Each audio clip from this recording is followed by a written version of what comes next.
यहाँ इस नए ट्रांसफर स्टूडेंट का कितना घमंड था। स्कूल के पहले ही दिन उसने पूरी क्लास के सामने धमकी भरे शब्द कहे, मेरा नाम है हानफी, मुझे लोगों से बात करना पसंद है, लेकिन मुझसे मत उलझना, नहीं तो बड़ों को बहुत तकलीफ होगी। उसकी बात सुनकर पूरी क्लास ठहाके लगाने लगी, लेकिन जैसे ही ब्रेक हुआ, वह लड़की तुरंत हंसने वाले लड़के को सबक सिखाने पहुंच गई। उसने गुस्से में कहा, क्या हुआ? मेरी नजरों से आने वाली हर लड़की फिदा हो गई? लड़की शरारती हंसी के साथ उसके पास गई और अपनी आंखें बंद कर लीं।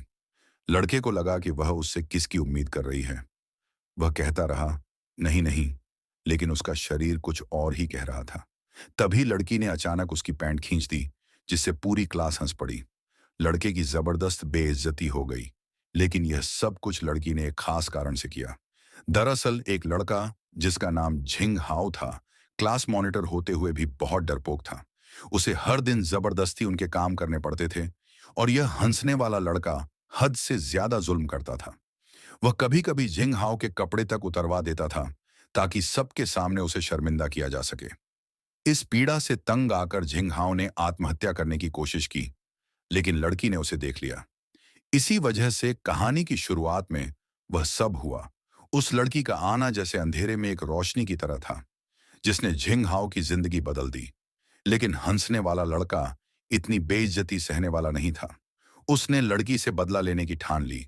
उसने झिंग हाओ को मजबूर किया कि वह पानी से भरे गुब्बारे को लड़की पर फेंके। ठंडे पानी वाला गुब्बारा ऊंचाई से आकर लड़की के सिर पर फूट पड़ा। उस लड़के ने ताना मारा, तुम्हें गर्मी लग रही थी ना?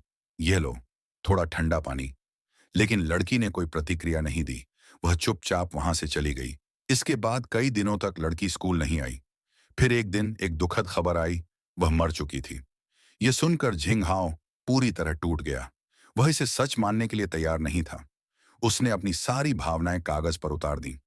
वह लड़की उसकी मनोवैज्ञानिक छवि बन चुकी थी। 10 साल बाद एक दिन झिंग हाओ अकेले एक बार में शराब पी रहा था। तभी अचानक एक रोशनी उसके पीछे से चमकी। उसने पीछे मुड़कर देखा और उसे ऐसा लगा जैसे उसने उस लड़की की झलक देखी हो।